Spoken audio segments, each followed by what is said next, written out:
as far as influencing Iran, there's no evidence that anything we're doing is influencing Iran at this point. We are defeated, and nothing he does at this point is going to make any difference. And the Iranians have made that very clear. That's why they've said they have no intention of negotiating with this administration. They'll wait until he leaves office, presumably in 2029. I think he might go earlier. But having said that, they know that we are not governed per se by Donald Trump or the voice of the American people.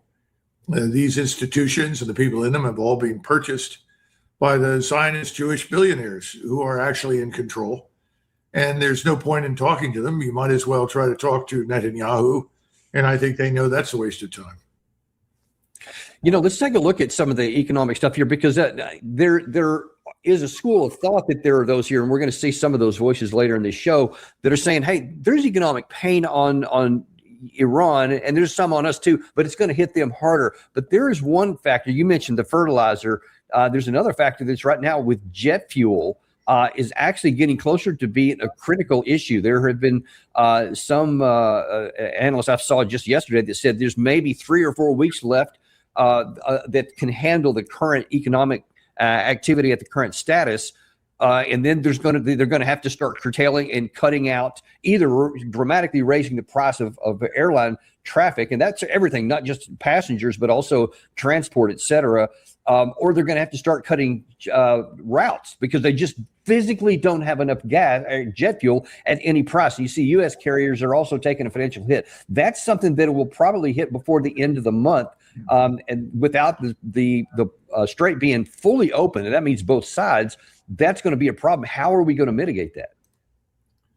Well, I don't think we can, frankly, unless we wise up and essentially disengage from the war. One of the things I wrote recently was the importance now for the United States, as well as for virtually all the nations of the world, to start building towards resource sovereignty. What we're saying is that access to food, fuel, feed, fertilizer, precious metals and minerals can't depend on distant choke points anymore. The days when the United States Navy secured global seaways are over. I mean, that's the principal defeat. He says the United States Navy is doing a brilliant job controlling the strait. Well, it's parked outside of the strait, far enough away that if it's taken under attack, it has a chance to avoid being struck. What is the U.S. Navy actually doing other than harming the global economy and our own? It certainly isn't helping us in terms of our national security. So I think ultimately what happens in the Gulf is that the non-Western world, Iran and other countries in the region, as well as around the world, will resolve the situation in the Gulf, not us. And you talk about resource sovereignty here. One of the things about Iran is that they are largely self-contained, is that they have the natural resources they have access here through the northern sea route here. They have lots of farmland, et cetera, where they can grow most of their own food. They have water. They obviously have petroleum resources. So even if you blockade everything, even if somehow you cut all these land routes, which we can't, not even close to having resources to even attempt that, much less succeed, you're not going to strangle them out, because they do have a version of resource in sovereignty that others don't have. And that leads to them being able to make statements or demands, I think, like these that they're doing right now, which is basically, we're not going to open the Strait of Hormuz until you correct your behavior, which they define as you must never threaten Iran again, permanently end the war, and with its allies in the region, lift the naval blockade, withdraw forces from the region, completely compensate Iran, and release our foreign assets, which is everything from the memorandum of understanding, but all up front. Instead of before, there was, I think, only 3 main things that we had to do: drop the blockade, release sanctions, and then provide frozen funds, which we didn't do. But everything else was supposed to be negotiated. Now they're saying all the things to negotiate have to be up front, or they're not going to open the Strait of Hormuz. And the question is, with that resource sovereignty to whatever degree, is that enough for them to maintain that even with the blockade longer than we can? Well, remember that Iran is a continental power, which means that it has support and sustainment coming into it from Russia as well as China.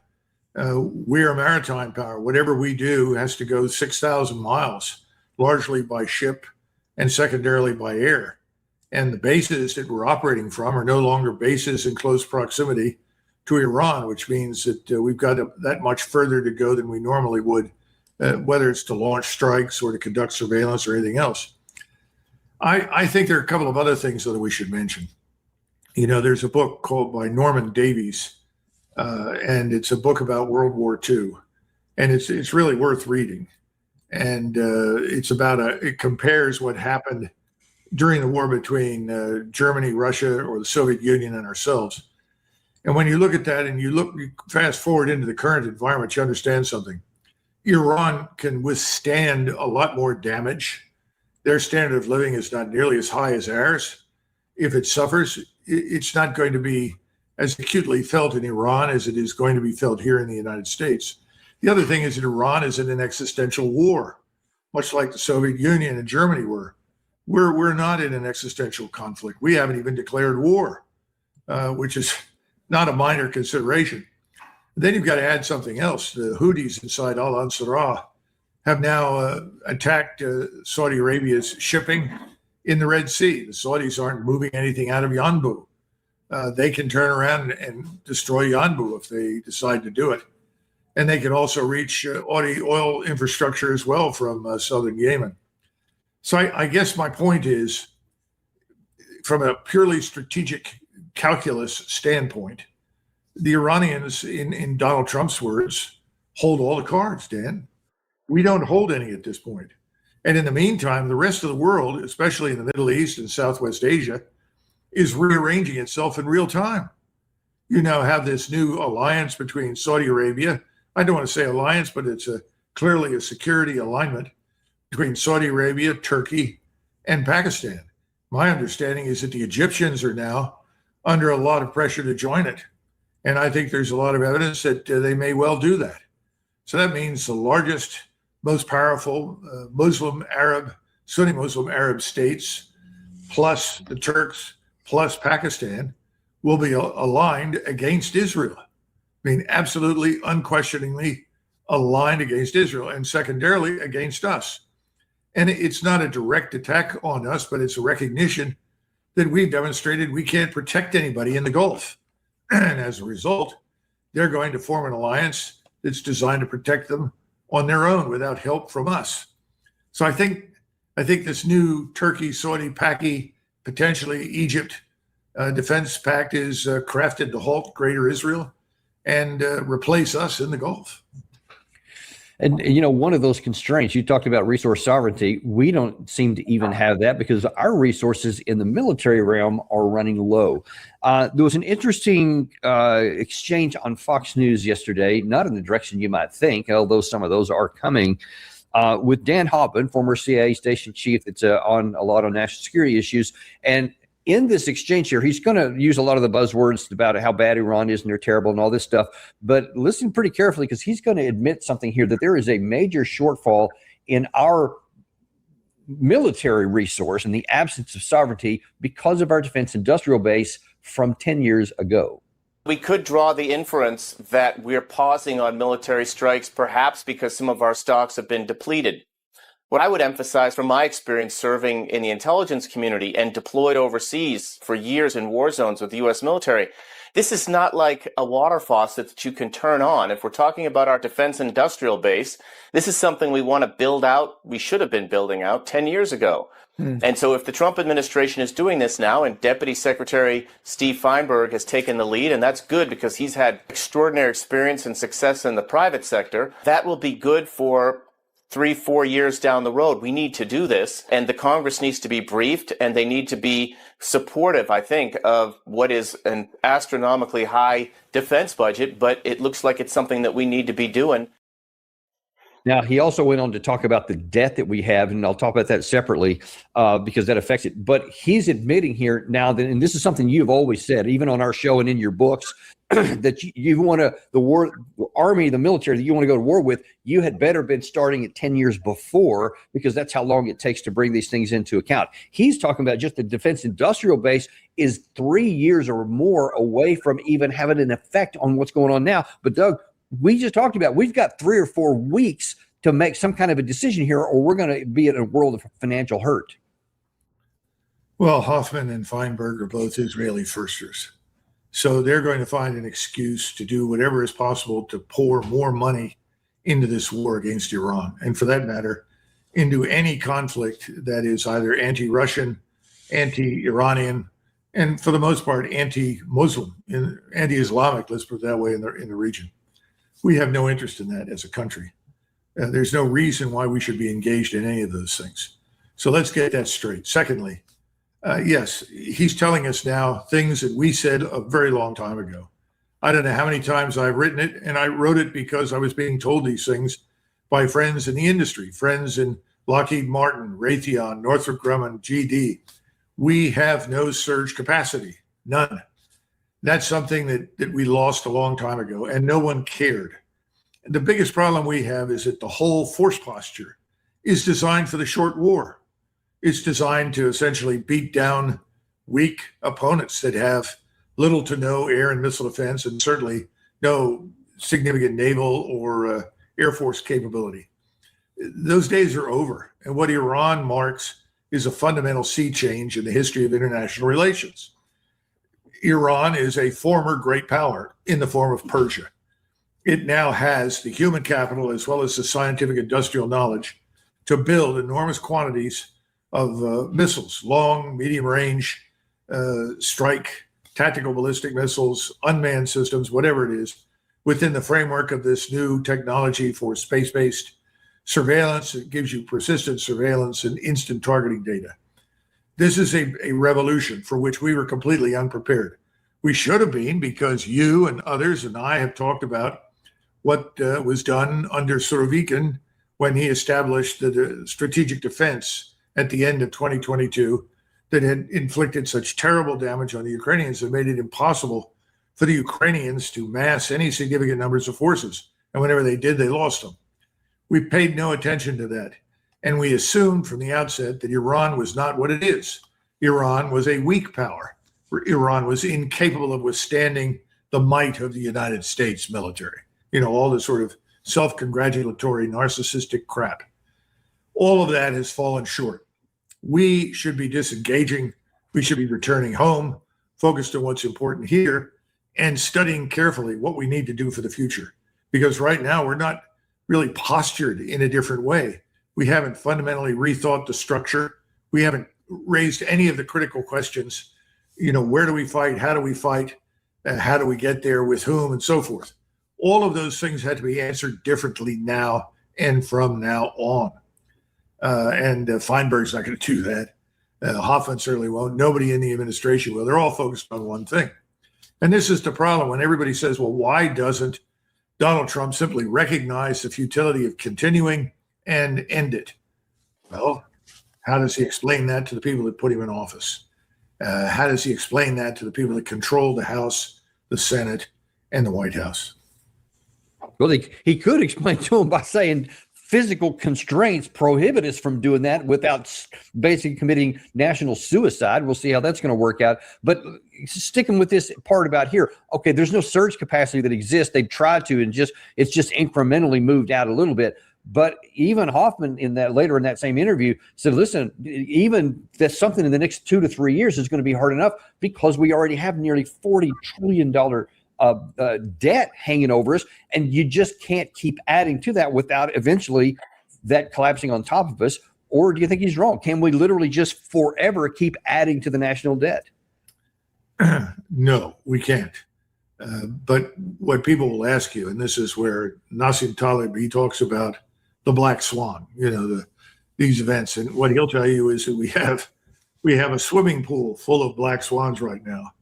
We don't know when they're all going to take off, but they're all primed and ready to fly, which means that you could have a number of different kinds of bubbles and collapses in the financial system, the banking system, the treasury markets. We've seen the beginning of this in Japan. We're watching this slow global fracturing and meltdown in the Western financial system. So everybody will say, well, when's it really going to break? When's it really going to hit? And everybody will tell you the same thing. Nobody really knows. But I think most of us And, I'm talking about people that I trust, whether it's someone like Ray Dalio or Luke Roman or Jeffrey Gundlach, Alistair McLeod. I mean, we go down the list. All of these people are very bright, thoughtful analysts, and they say it's coming, and it's coming soon. I would think that President Trump is increasingly aware of that. If he wasn't, he would never have said what he did in Paris. I'm not going to end up like Herbert Hoover. I know the global economy could go into a depression. That's why we must open the strait. Well, obviously, he gets it. He understands. So we're back to the critical question, Dan. Why isn't he responding appropriately? Why is he essentially dragging us into a protracted war? Because people like Hoffman and Feinberg and others in the White House and on the Hill, they want a protracted conflict. They don't understand the consequences for us as a country, let alone the rest of the world. They're only thinking about their interests and Israel's. And their interests and Israel's demand a protracted war. But we can't do it. That's the bottom line.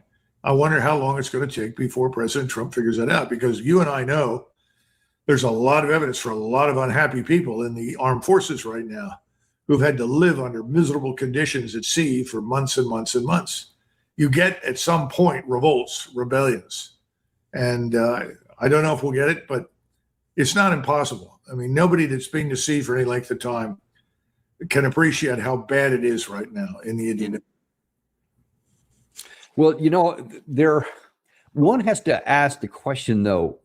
A lot of these people who say they want these open-ended conflict and they whatever for Israel's interest or whatever it is, they still are not stupid people. They may be greedy, but they're not stupid, and they should be able to see this. I mean, with Dan Hoffman's even admitting some of this stuff, because that was one of the more tame ones that he said in the last few months here, but that is not tame from coming from somebody like, well, Mike Pompeo. The president was talking in the middle of the week about how we were very close to a deal. I think you can see we're not remotely close to that.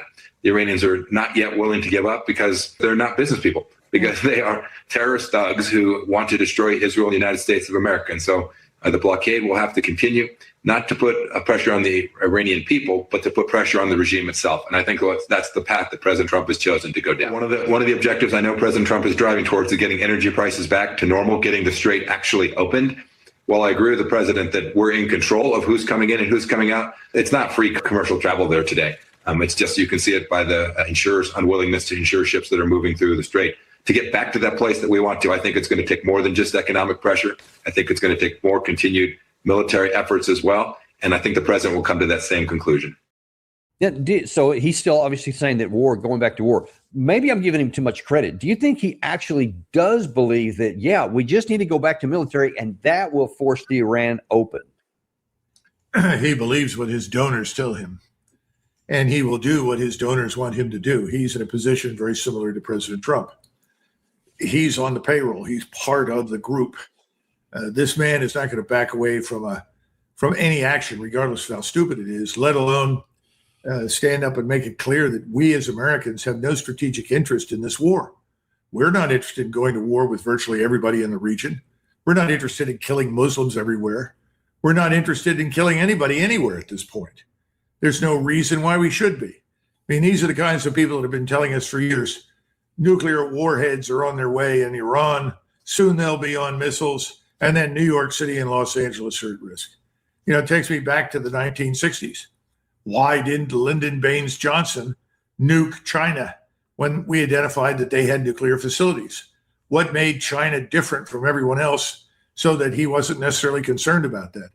And why did Richard Nixon refuse to join Brezhnev in a joint Soviet-American strike against Chinese nuclear development? I mean, why not? Because it's insane. You don't precipitate wars over nuclear weapons and with nuclear weapons. You don't do it. If you do, it will lead to a larger conflagration. Now, the one thing we can say with absolute certainty is that all of the demands that Pompeo and the rest of these people have made on behalf of their mentors and sponsors and donors in the Israel lobby, if you want to call it that, they have said repeatedly all sorts of things, all of which were lies, all of which were wrong and made no sense. They're not going to back off from it right now. But none of it makes sense for us. It never did. And we don't need to be part of this. I think that's why the polls reflect what they do. I was talking to a friend the other day who's Jewish, and he said, don't you think these polls that suggest that more than 70% of the American people oppose the war indicate that anti-Semitism is on the rise? I said, well, I wouldn't be surprised if anti-Semitism isn't on the rise for a whole range of reasons right now connected with this government and our foreign and domestic policy. But I don't think that's the issue. I think the real issue is that Americans see no reason for this. They don't buy it. And when this hits them financially and economically over the next several months, it's going to be hell to pay in Washington. It'll be really very interesting to see how people jump off this sinking Titanic that President Trump sadly has made himself captain of, because that's what he's on. That's why I said he's writing the book, The Art of Defeat. It's tragic. It's unnecessary. I think he knows that, but he can't get out.